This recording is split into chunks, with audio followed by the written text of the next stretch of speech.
Hello. Yeah, that's a bit better. Yeah, it is a pleasure to be here with you. Thank you so much for coming in this rainy morning. But hopefully you all agree that we are in a beautiful place. Perhaps part of our colonial legacy, and maybe we can use it today. And I have two announcements. One that is no fire alarm, so if there's an alarm is an alarm. So just go down, and then we'll assemble outside in the veranda. And the other announcement is that the toilets are downstairs. So again, you have to go downstairs for that. Let me know if there's a problem. But other than that, let's start. My name is Vanesa Castán Broto. I work at the University of Sheffield. And for the last 4 years, I've had the pleasure to lead the most wonderful network of people committed to community energy. And in Ethiopia, Malawi, and Mozambique, also a lot of colleagues here in the UK. And it's been a wonderful experience. And I've done that. I couldn't have done that without my friend Vicky Simpson, who is sitting there. And we've done always like, Vicky and I are like this, you know, everywhere together. And Vicky and I thought that it would be a really good opportunity to have a final event in which we can present the project, discuss some of what for us have been the most transformative insights, and have a session in the afternoon in which we can discuss what's next and where are the gaps, where's the important bits, that there's still so much to be done. So where do we go from here? So that's why we ask you all to come here.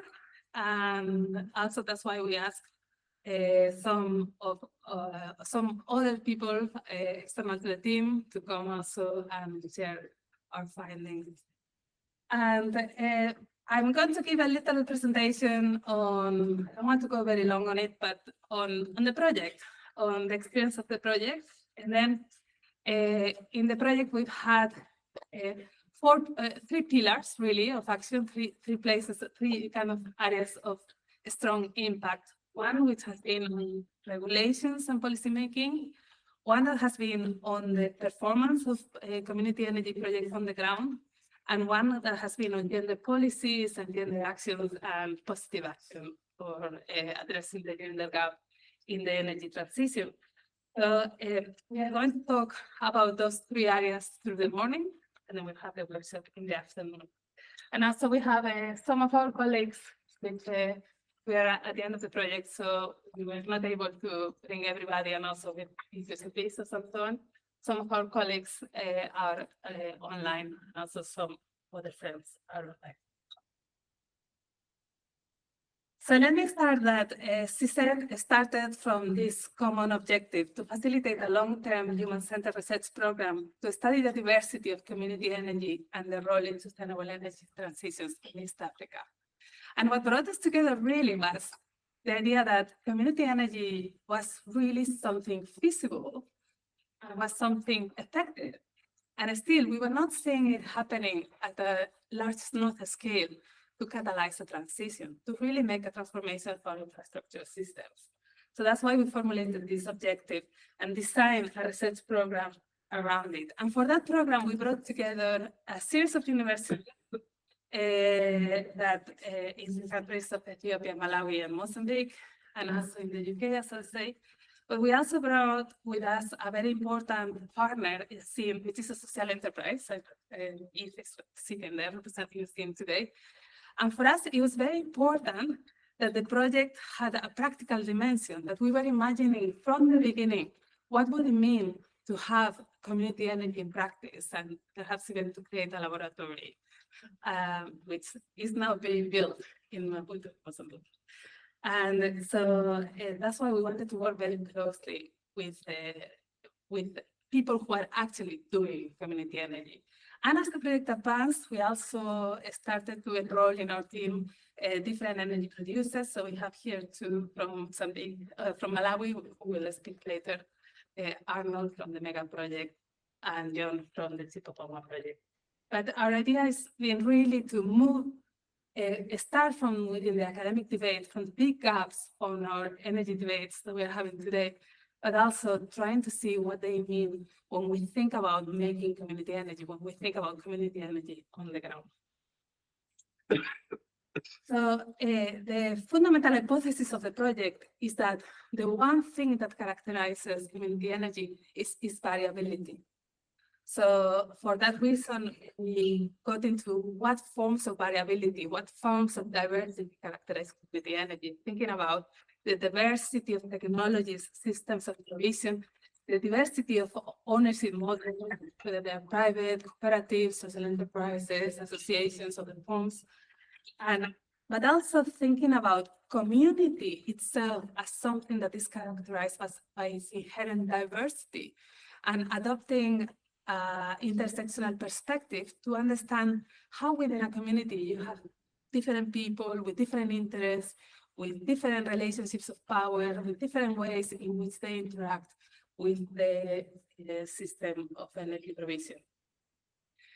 And finally, because of the people who came together in this network, we were all very concerned about the fact that you can make community energy on the ground and it's all well and good. But in fact, when you start to think about energy transitions, the one thing that determines whether the energy transition can happen or not is the political economy in which it happens. And we wanted to investigate also how that political economy would shape the energy transition.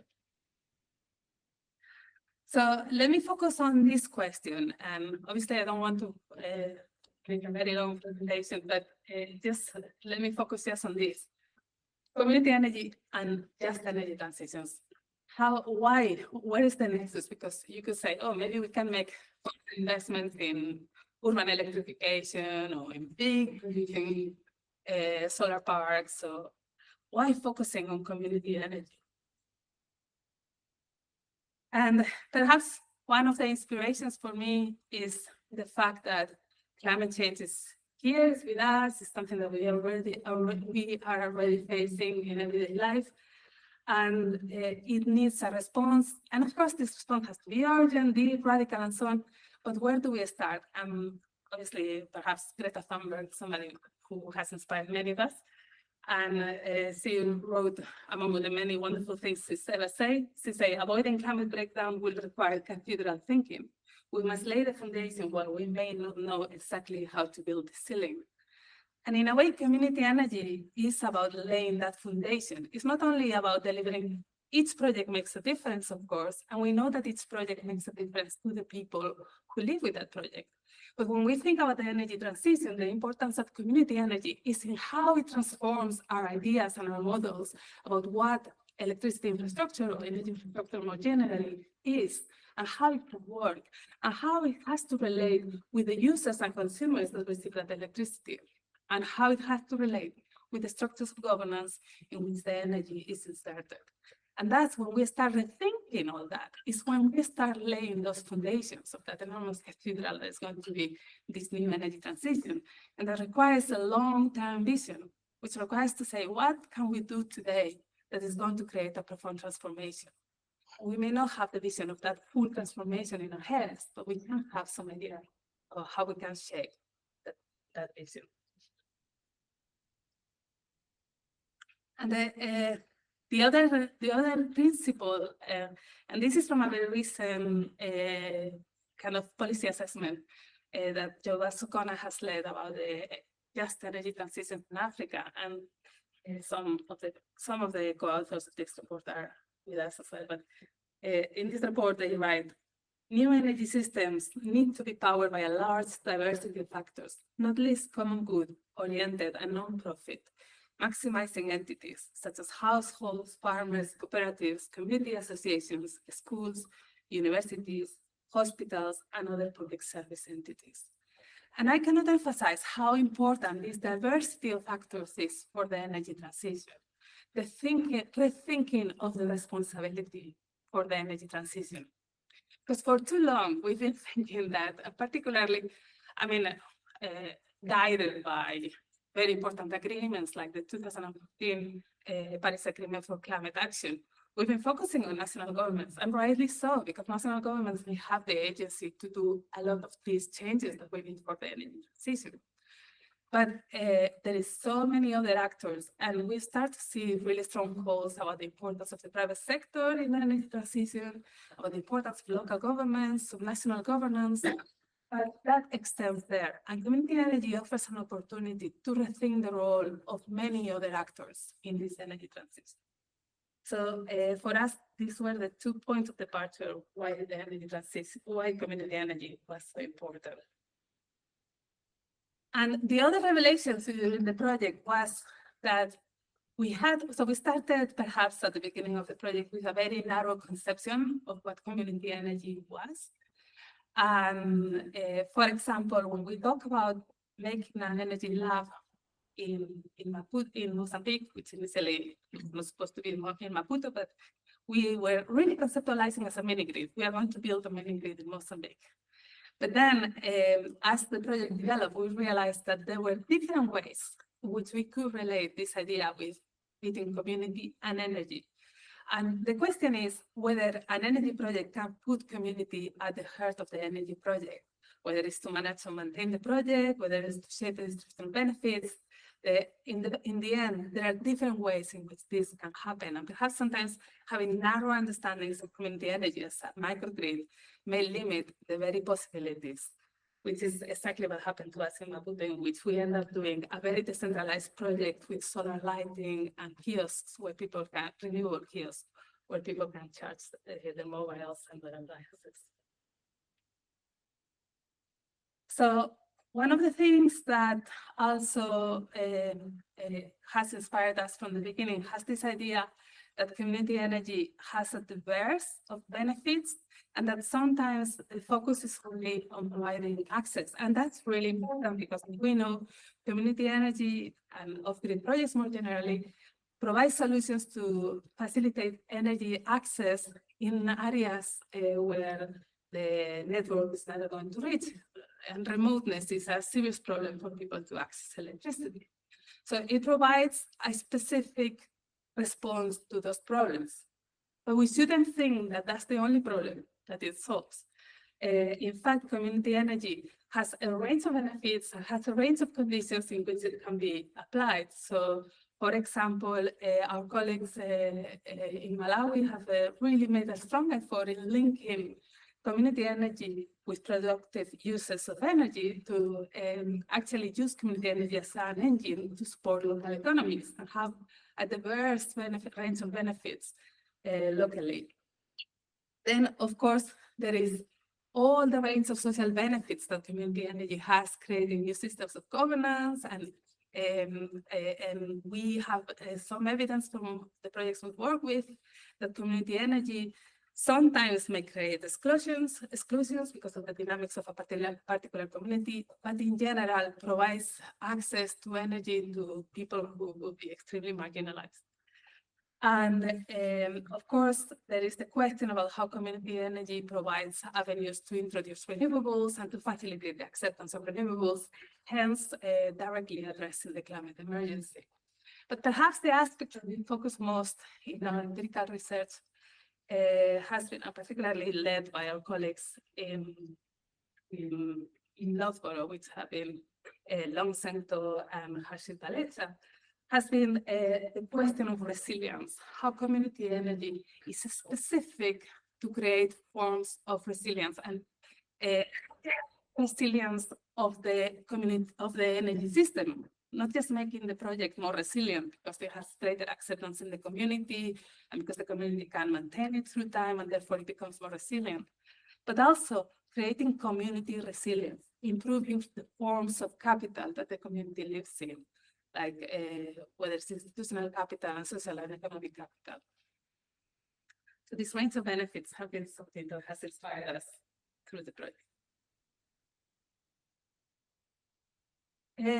So when we think about the wide range of benefits of community energy,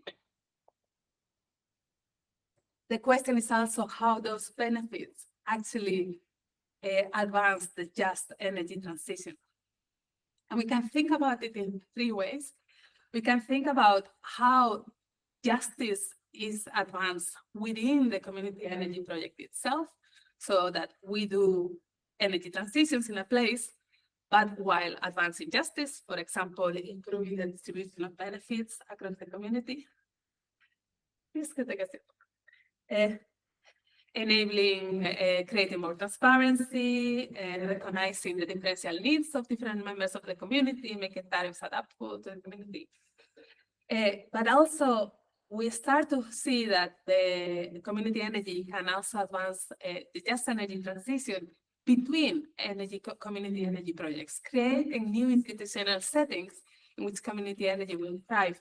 And for example, what we are saying is that the collaboration across energy projects and the kind of new knowledge and experiences are serving to directly challenge existing regulations and existing systems of governance and shifting governmental responsibilities, and also perhaps facilitating and demonstrating how funding programs can make a difference.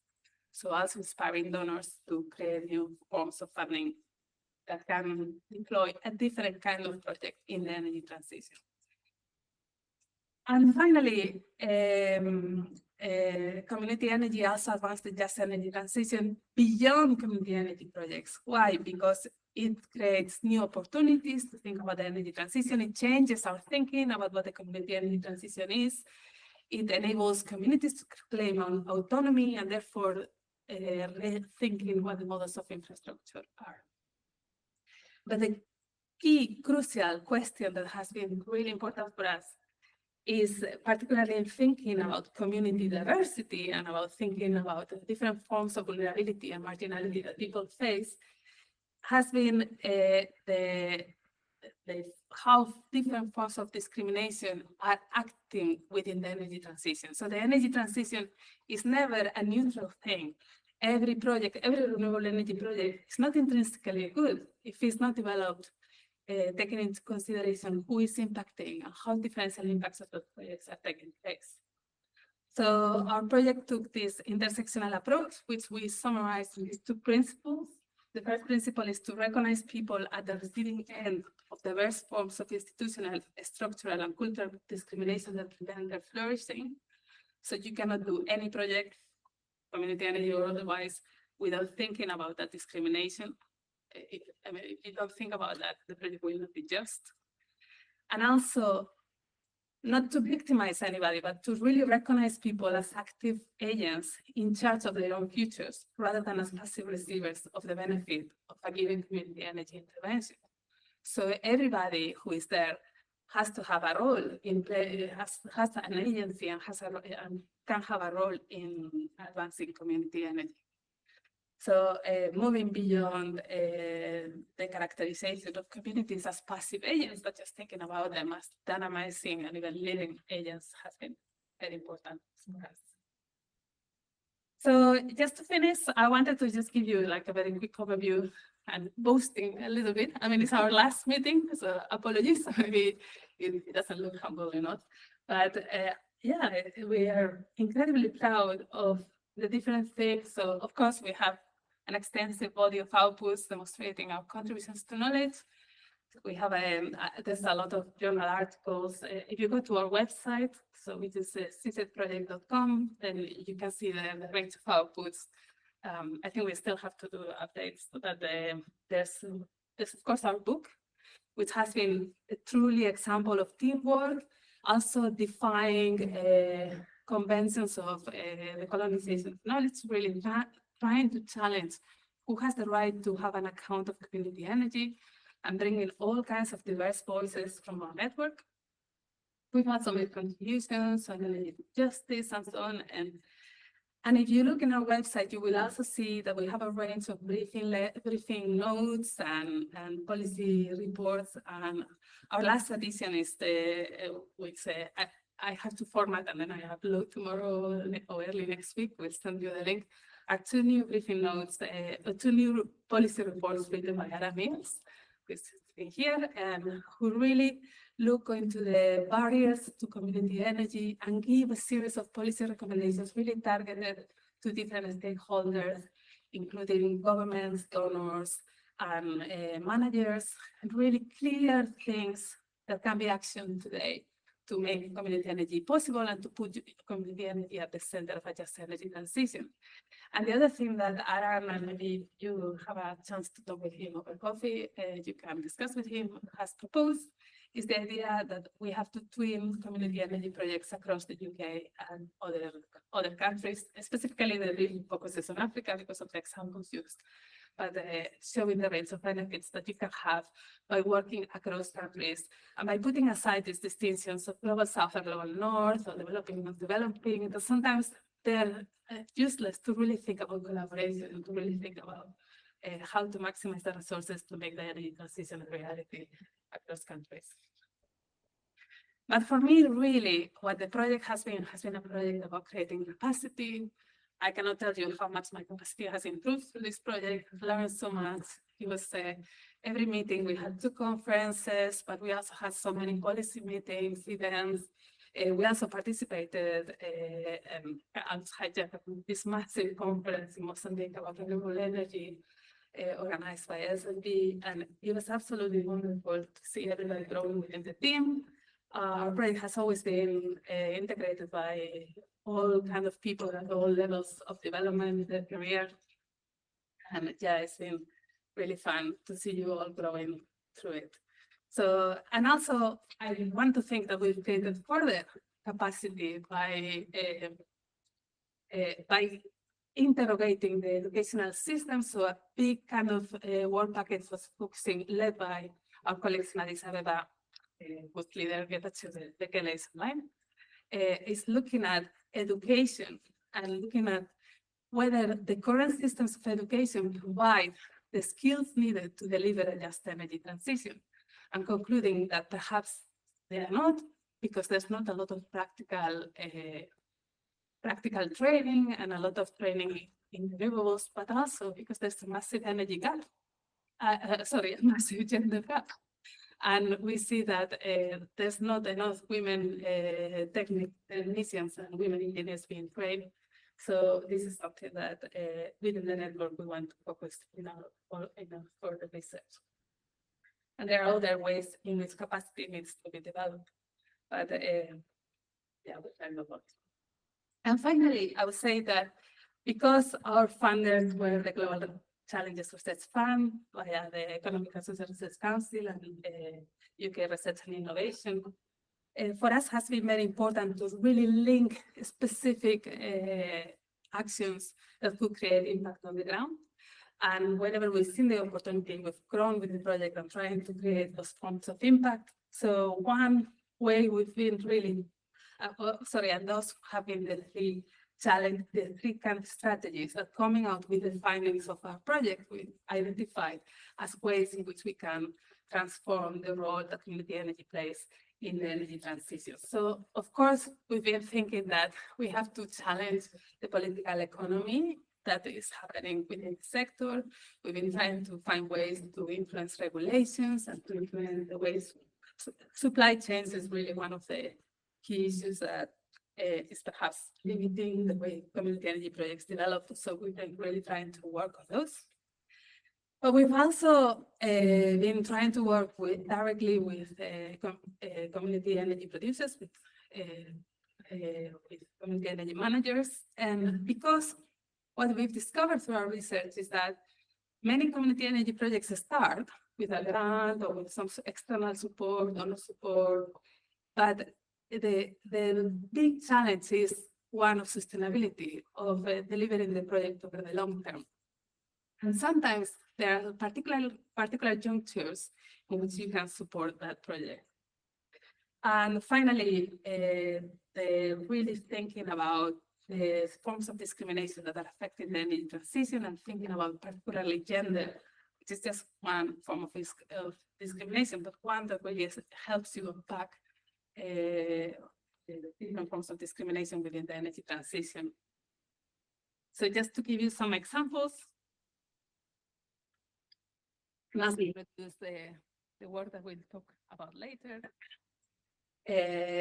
So thinking about regulation, in 2020, the government of Mozambique published the new grid regulation, and we had we really tried to play a strong role in shaping what that regulation could be. For example, the original draft that was sent out for consultation focused on delivering big mini grids that could be funded by big private funding. And a lot of the idea was that big fossil fuel producers would like to also have a kind of mini grid associated so they could demonstrate the sustainability. But we really wanted this off-grid regulation to provide a space for other kind of projects, other kind of off-grid projects, obviously community energy, but perhaps just simply smaller projects. So we provided written feedback, and also we try to influence actively the AMER, which is the Association of Mozambican Energy Renewable Producers. So it's a network of private actors. And yeah, and of course we cannot calculate what was our influence, but we feel that the way the final regulation was published matched our recommendations. But then when it was published, there was all uncertainty about how this was going to be implemented. And there was a long period of development of regulations, of reglamentos, which are the ways in which the regulation is going to be implemented. And at that time, we also tried to play a role by making a specific research project that interviewed policymakers and also stakeholders on the implementation of this regulation, and trying to see how we could help implementing and accelerating the regulation. What would it mean to bridge this regulation with whatever was happening on the ground? And that research, which was led by the Center for Development and Governance in Maputo, has also been very influential feedback about the specific recommendations that were given in that report. So that's just one example. Then on the second example, we'll get better commentary later from Arnold Kansipoye and John Salensi, who both lead community energy projects in Malawi. But it's been really a pleasure to work with specific projects, particularly in Ethiopia and in Malawi, and trying to see how they were developing, and perhaps, for example, there had been an event, a lightning, and then we could perhaps find out how to improve that. We could check about how to improve the tariffs, how to think about incorporating new ICT technologies, the way they were operating, and so on. So these kind of small projects that kind of try to transcend the precarity of assembling community energy, which sometimes becomes a real heroic labor, really incredible labor that people do. And finally, our impact has really focused on this gender gap in the energy transition, which obviously manifests in the exclusion of women from some community energy projects or some more large projects. Although we see that community energy addresses the need of marginalized groups more than large projects. But we still see that sometimes some voices are not heard, or some kind of ideas about how cooking has to happen, for example, influence how the energy project is developed. But in particular, one thing we knew we could influence is this gender gap in the workforce. And what we see is that there's not so much, when you look at the whole figure of women working in the energy transition, in the renewable energy sector particularly, you see that a lot of women are working in administrative positions, maybe that's 50-50. And sometimes some women are in leading management positions, like you have maybe 20% of people in leading positions are women. But when you look at technicians, there are no women there. There are not many female engineers. And that's one thing that we focus very much, particularly having training courses for female engineers, thinking about renewable energy. And that has been led by our colleagues, Christine and Chris at MSUSU University, who are here. They led this in MSUSU University, Malawi, but also our colleague Mulugetta has led similar courses in Ethiopia, in Mekelle University. So I think this positive action enables challenging a lot of assumptions about what does it mean to be an engineer, and particularly demonstrating that, like the obvious, that female engineers need to be there. And finally, the other thing we'll talk today perhaps is this initiative, which is perhaps something really original, which is a voluntary program for the inclusion of gender concerns, gender equality and social inclusion concerns in the operation of grid operators. This is something that we are doing in Mozambique. Because of the approval of the regulation has created this opportunity to have a little bit of policy innovation. And we are doing this in partnership with SMB. For some reason, I forgot to put the logo there. Sorry, Clementina, but Clementina will, from SMB, will be able to present the thesis for us. But basically trying to create a voluntary program for the enrollment of energy operators, of grid operators in gender equality and social inclusion. So this was just a little overview of the CSET project. It's been 4 years of work. It was a 3-year project, but obviously with COVID, we had to do it a bit longer, but it's been a pleasure. And I just want to thank all my colleagues here and online, and even those, and also those that couldn't go. And yeah, thank you very much.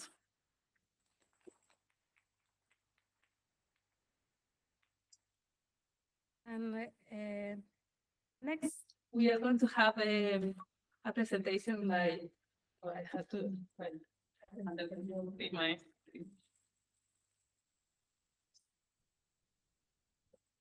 We're going to have a presentation from the person who first inspired this project, who is Professor Yacob Mulugetta from University College London. And Yacob has for a long time worked in energy access and kind of all kinds of different projects, but I won't talk more because I'm tired to speak. And then we'll have some more questions at the end after Jacob's presentation. Thank you, Yacob.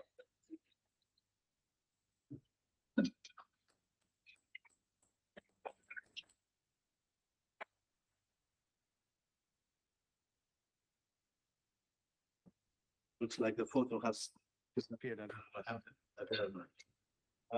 Thanks, Vanessa. And You need a glass of water? huh? You need water? No, I'm okay. That's, from the Highlands of Ethiopia.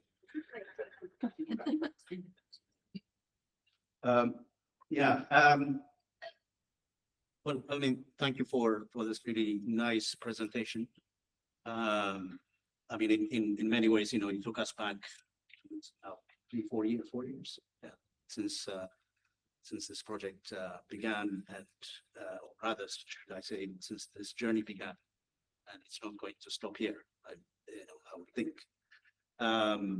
But it's also a very interesting moment to stop and kind of reflect on so many things that have happened in the course of this this project. What's happened?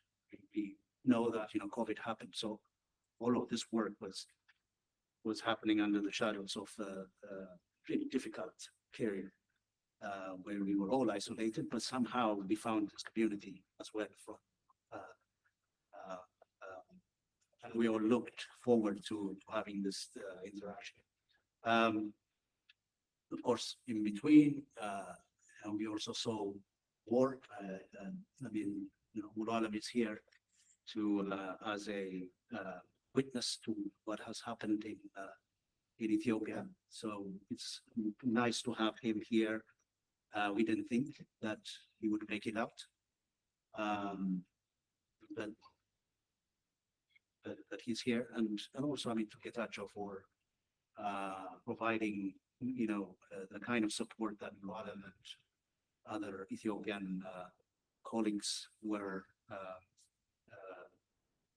needed at a time when the whole country was going a bit weird and crazy.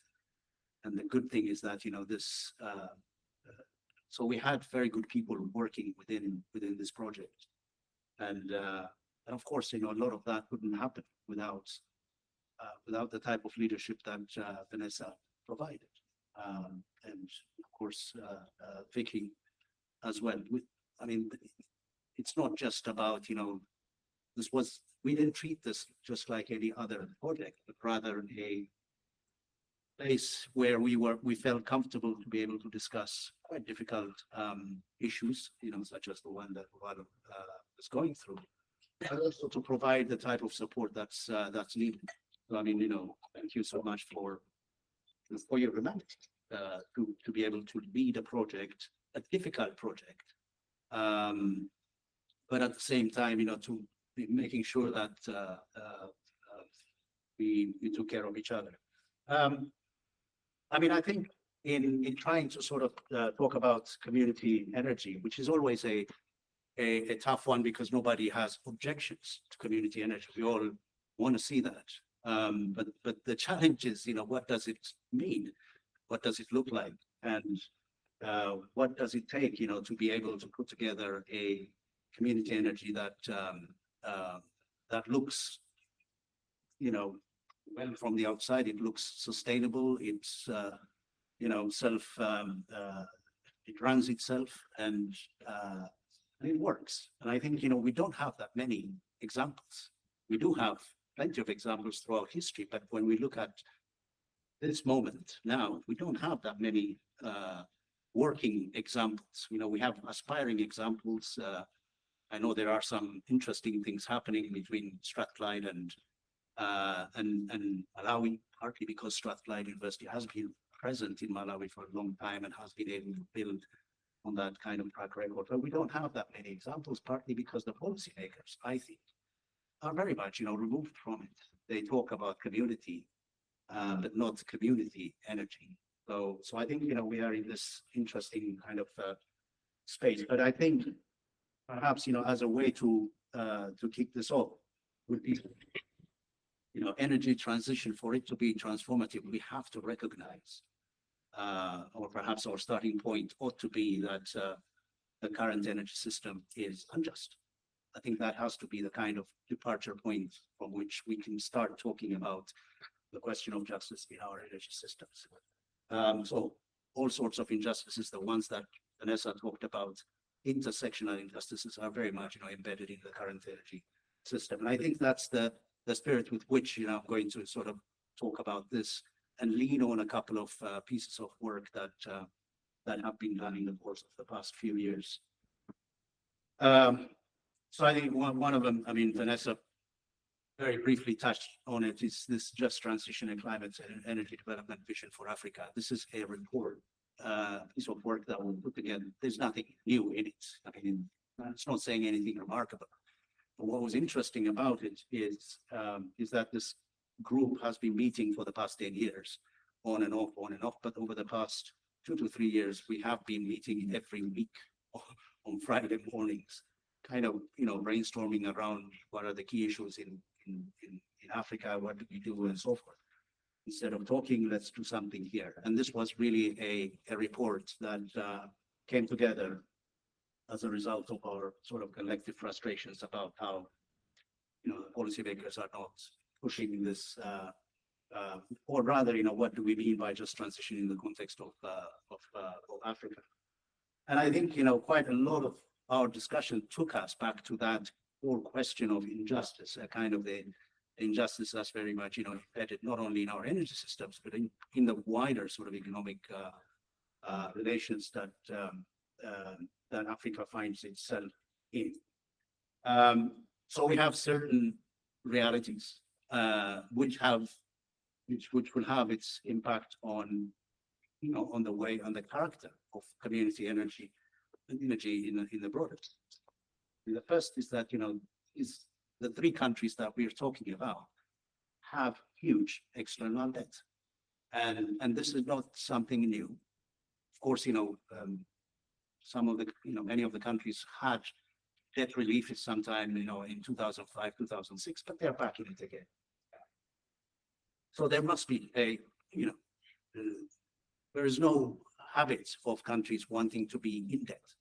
But I think, there are some structural challenges there that need to be overcome, or rather structural problems that continue to push countries back into this debt crisis that they find themselves in from time to time. And our conversation took us into 3 possible areas. One is sort of issue of energy deficit. A lot of the countries, Ethiopia, Malawi, Mozambique, less so now, but has been historically affected by the cost of energy. these are countries that have to generate a lot of external finance, or rather, foreign currency, to be able to pay for quite expensive energy, both for their power sector, but also their transport and so forth. So energy by its very nature has a kind of a debilitating effect on countries. The second, which came, we all observed what happened during the Russia-Ukraine war, is how African countries are severely dependent on food imports. So the question of food security, or we call it, food sovereignty, is a real issue. We're talking about in some countries, 85% of food is imported. So these are two major areas, food and energy, that present significant challenges for countries to even address the basic questions of, running a healthy economy. So, and the third is, of course, one of the areas which underlies this is that, the low value added industrialization, but we can leave that aside for now. Yeah. But these two areas, energy deficit and food deficit, are major problems. Why do they continue to exist? Well, we talked about the currency devaluation, the price inflation of food and fuel. And of course, governments are not going to charge people what the cost of fuel and what the cost of food is, particularly in urban areas. So there's a lot of, subsidies that go into this, in order to be able to prevent any kind of social unrest that may arise from it.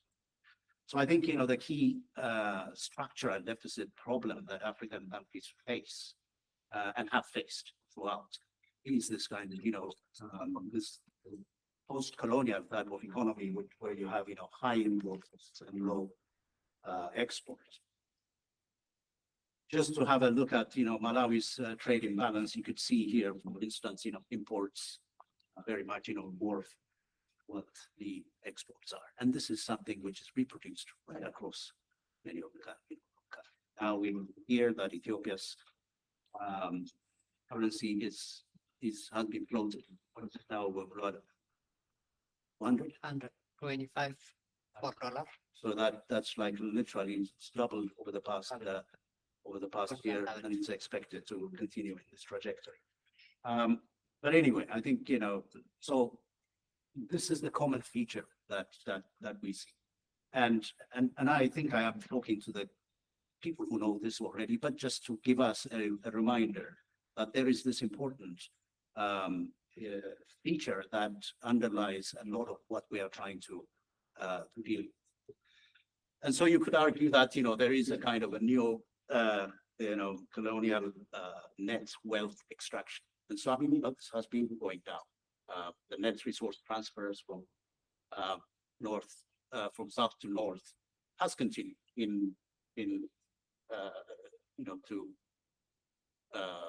without any real sort of interruption. So this is something, which is very much weaved in global economic interactions. So just to simplify this, so we're talking about, something in the order of $2 trillion annual net flow from global south to the global north. And then we put that against what really is, we were talking about the 100 billion. You remember that 100 billion that was agreed in Copenhagen, which only got fulfilled this year, I think. So it's a tiny drop there that we're talking about, because when you're looking at, there are some figures that have recently been released from the African Development Bank in 2022, in terms of, what African countries are owed. The 100 billion doesn't really quite address it. We're talking about $3 to $4 trillion a year that these countries need in order to be able to build infrastructure, but also prevent climate change. The other one is, of course, we have somewhat around, the $10 billion in the, Green Climate Fund. Everyone talks about the Green Climate Fund, but we're talking about a drop in relation to how much is actually needed. Then we saw last the loss and damage fund, which amounts to 700 million. With 17 million, I think, from the United States. A lot of it, put there by UAE because they didn't want, their COP to collapse. And so this was just loose going in. So this is the sort of, kind of corrupt global we're finding ourselves in. I think, the fossil fuel industries have huge profits that they have been commanding over the past few years. And by the way, I mean, this is not just I think, we could make the same argument about, the cost of living crisis in the UK, for instance. We could more or less make the same argument that, the 1%, the 10%, have command, much bigger resources. Their footprint, their climate footprint is much bigger. And we've seen, what has happened since the COVID crisis that families, we're talking about low and middle income families having to make decisions about whether to heat their homes or to spend that money on food. So people are having to make similar sorts of choices in northern countries, much less in developing countries. So structural solutions, something that we sort of pushed in that report, really is that the question of food sovereignty and agroecological ways is something that needs to be strongly emphasized. And here we're not just talking about food security, rather food sovereignty. Food security has different meanings and different relationships. So food can be imported and can be interrupted at any time. But this is really strengthening communities to make sure that their food challenges or food challenges are met. That's one. The second is, of course, renewable energy sovereignty. And here we're also talking about the value chain of renewable energy. There's a lot of discussion around critical minerals and so forth. So if we take from extraction, to production, to transmission, distribution, consumption, and then eventually decommissioning of infrastructure, we're talking about, inequality very much, embedded across this value chain. So the question then is, how do we create value that where the renewable energy transition can bring value to African farmers, African miners, etc. Across this value chain. But at the moment, a lot of what's happening, Africa's participation in the whole renewable energy revolution is as a supplier of raw materials. And that's not going to change for a long time unless, serious efforts are made within countries, but also at global level. What that then means is that, that figure that we showed earlier, the Malawi figure of, imported versus export, is going to continue. It's going to, or at least, this relationship is going to contribute to that. And then the final one is the high value industrial policies, which is, desperately needed across countries. Renewables infrastructure, for instance, we talk about clean cooking, but we don't talk about manufacturing cooking appliances in Africa itself. A lot of, I know that colleagues in MEX are talking about it, but what does it take for African countries to become self-reliant when it comes to manufacturing efficient appliances at home rather than importing them from China? So these are some of the kind of issues that we found ourselves, largely because it was triggered by what does the just transition actually mean for African countries. But some key principles also guided this work, and one is, as we've been saying, the kind of the ownership and the agency in energy in initiatives and plans. I mean, Ulualem or Getachew can correct me, but my understanding is that Ethiopia, for instance, does not have an energy policy. It has an energy policy from 1993. Yeah. And so many times there have been attempts, to bring new policies, and I've read 2 or 3 versions of it over the, in the last 6 to 8 years, but none of them have come through. But even those policies, when you look at them, they are not necessarily the type of policies that work. It's part of the problem, I think, why they're not coming out is because the ministries are not convinced that this actually represents them. To some extent, it may be that there is an interference, if you will. Often, the World Bank is seen as only that's behind a lot of these policies. And if you look at Malawi's policy and Tanzania, and the similarities are amazing. So you wonder, who is actually behind it. So I think, the question really is, are these policies representative of the realities of what's happening in countries? And to what extent do countries have an agency or an ownership over their own policies and plans?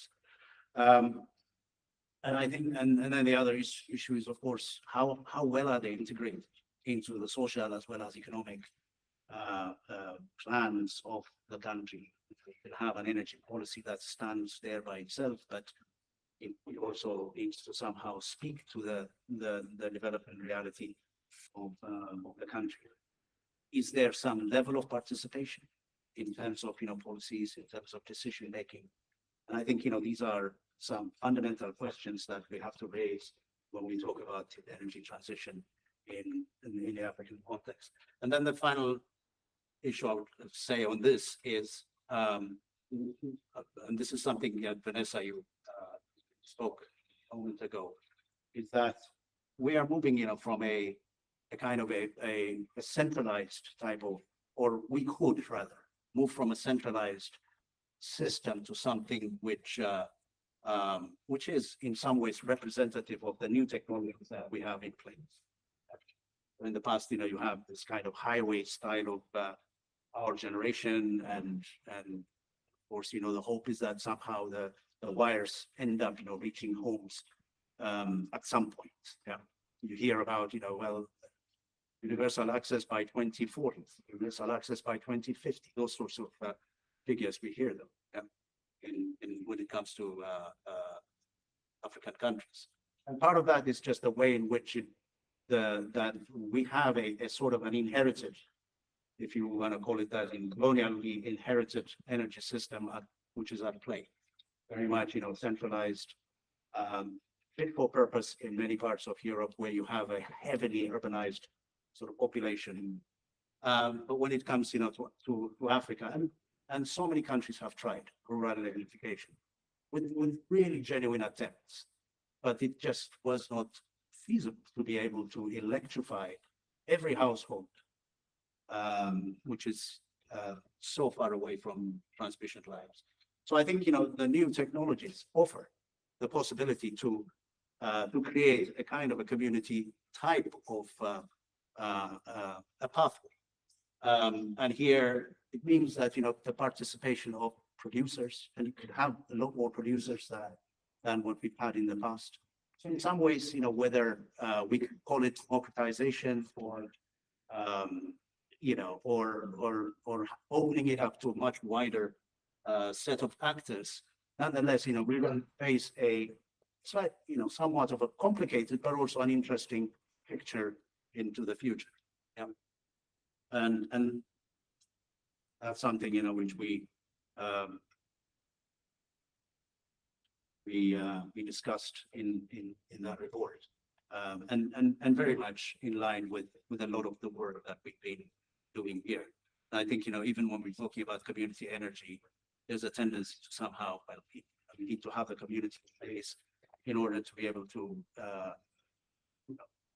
put the infrastructure in place. So sometimes it may not just be, it may be that the community can have a certain agency to be able to negotiate power to come to their communities, whether it's in small municipal form or whatever. So I think, we also need to sort of define what we mean by community energy, not just, for it to be a kind of engineering solution, but also how we can create, the relations between people and be able to negotiate with utilities to have access to power, for example. I'm not going to go through this. This was just another paper, but I'm happy to send it around. But it does say something, which is that, you know, every country has got its own starting point, and therefore the just transition of Ethiopia's and South Africa, Mozambique, they're going to be quite different. There is no such thing as a blueprint for a just transition. The principles may be, but I think the pathways are going to be quite different. Those countries are starting from very different points. So, for instance, you know, if you look at levelized cost of electricity from solar PV, you're talking about a massive variation there for different reasons. The core of this is obviously the whole question of cost of capital. So countries are very different ways in which, you know, they can attract investment, for example. So I think what we might be able to offer when it comes to community energy is, but here are some ways to be able to do it, but you're going to have to find your way in doing it. Now, this could be at country level, but also it can, of course, be at sub-national level. How much do I have, by the way? I'm just going on and on. 10 minutes at least. 10 minutes, okay. Just to zoom in now to just transition in a broader sense. So I think, you know, what's coming through really here is that it can be understood and framed in various ways. So we can understand it in various ways depending on regional and social and economic context. And here are three different sort of call it definitions from three different institutions. So the African Development Bank, for instance, would say just transition is energy transition path that's technologically adequate, cost optimal, economically viable, and environmentally sustainable over time. Nothing about people. A little bit better, the World Bank one seeks to ensure that the substantial benefits of green economy transition are shaped widely, while also supporting those who stand to lose economically, be they countries, regions, industries, communities, etc. Yeah, it talks about people, but it doesn't actually talk about the benefit of moving towards, you know, renewables. It talks about the losses and how do we compensate. Yeah. The ILO, it's a smaller definition than the what I have here because I couldn't fit it.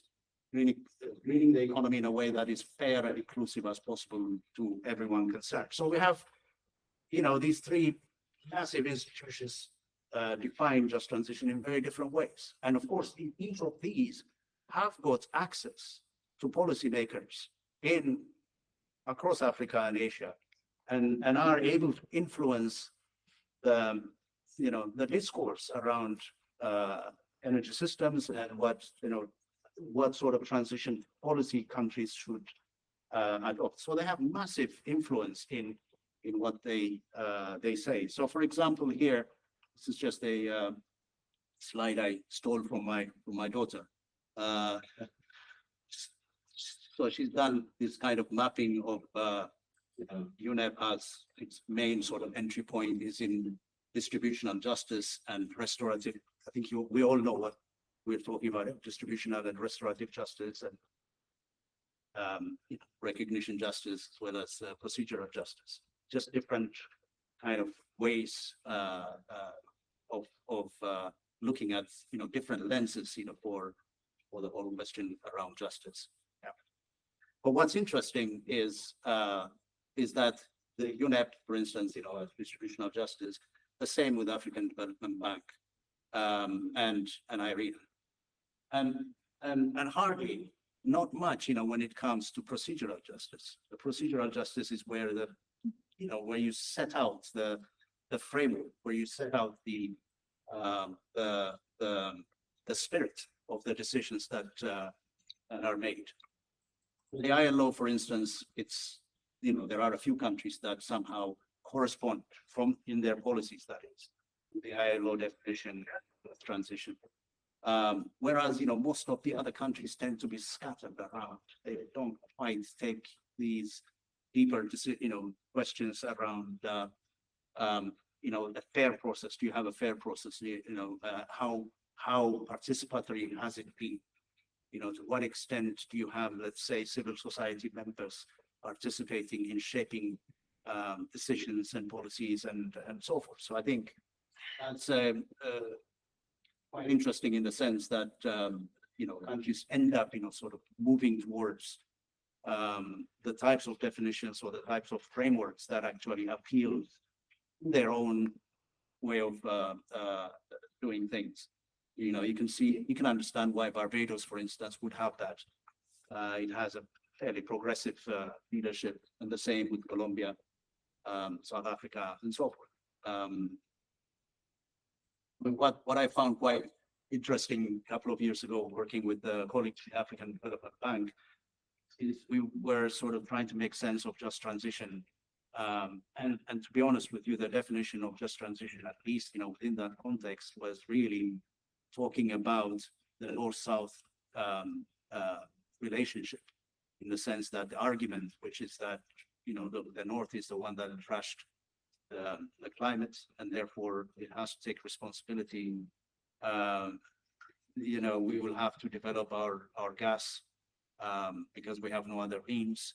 So I think the impact, the effect that it will have on people and communities is not something which is not at the foreground of a lot of the kind of decisions.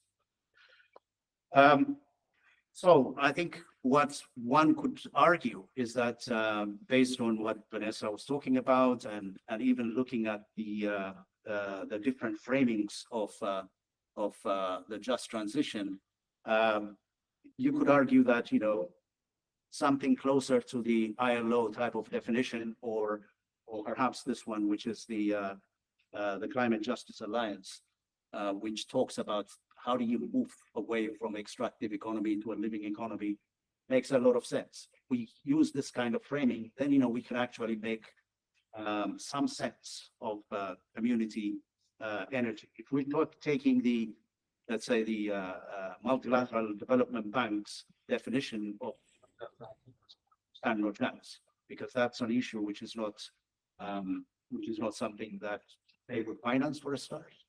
And certainly countries that follow that type of description or definition would rather invest in large-scale infrastructure than bottom-up type of infrastructure. So, high degree of community involvement, and Vanessa said that this is something which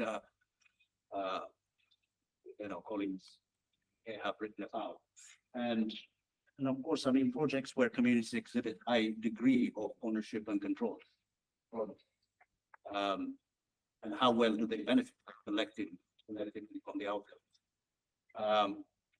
The other aspect is also the strategy for making energy generation and consumption more local. These are the sort of principles that we have. But when we dig deeper into the just transition frameworks that really embed procedural justice within, then we come closer to some of these the possibility for community energy.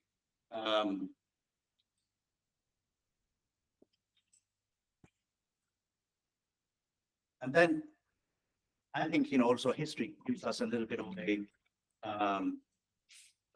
guide, if you will, that we've seen globally quite a lot of operated community energy, renewable energy projects, and colleagues here are also party to that, especially in Britain, in Scotland, and various places. But also, early kind of cooperative and community energy schemes also offer some interesting insight, particularly in Europe, where the fabric, where concepts were weaved into the fabric of production systems. If we Norway in the early days, how electricity kind of expanded from small scale village level up to municipal level, and which they still maintain to some extent in the Scandinavian countries. Municipal energy is something which is still current, is still being used. But this idea of a bottom-up type of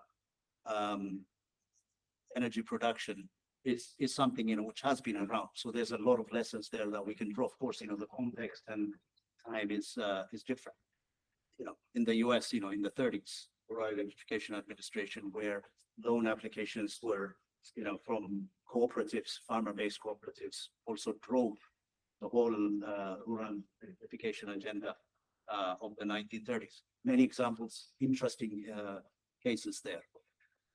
So I think, the issue is to really sketch into this or look into these and try to draw some of the lessons. And to a large extent, that's been done, through this project. But I think maybe going forward, there may be something there we would be able to pick up.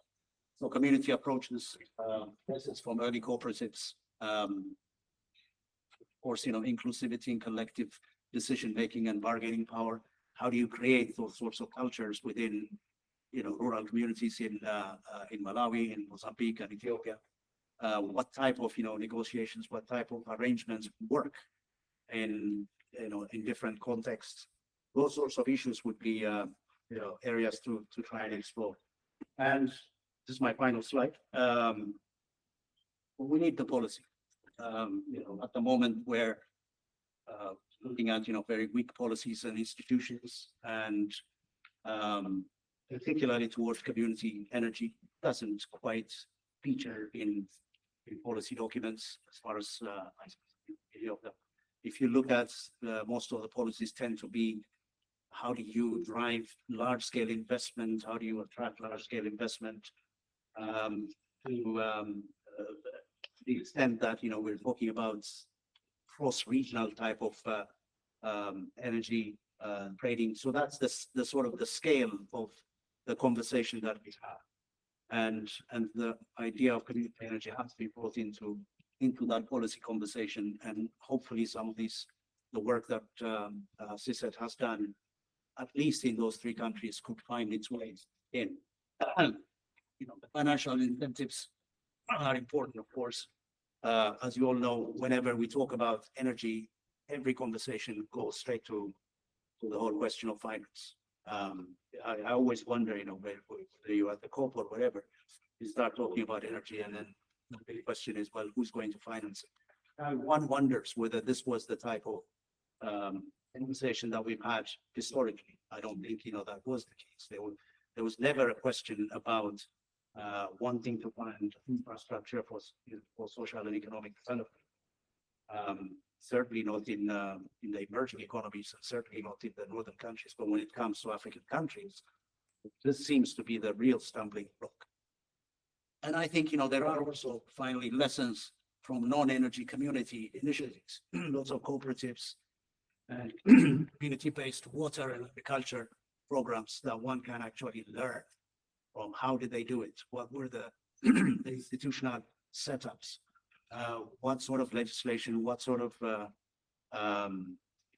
who are the actors that were driving this? So I think reading beyond energy into water, agriculture, and other areas would be something worth doing. Not only in Africa, but also in places like Aragon, like Spain.